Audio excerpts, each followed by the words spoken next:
महापुरुष मानकर बा विद्वान व्यक्तिंकर प्रभाव आम जीवन उपरे निश्चित रही।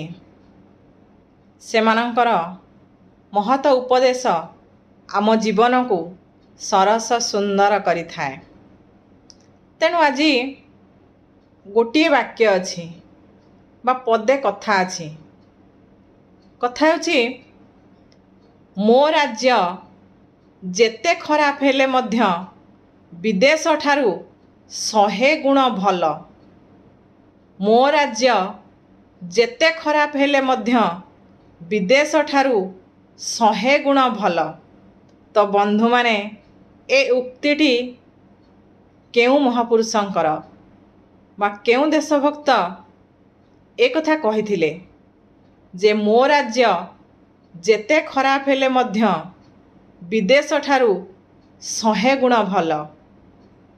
आ गोटे ऑप्शन अच्छे जे से जणे महान समाज संस्कारक थिले।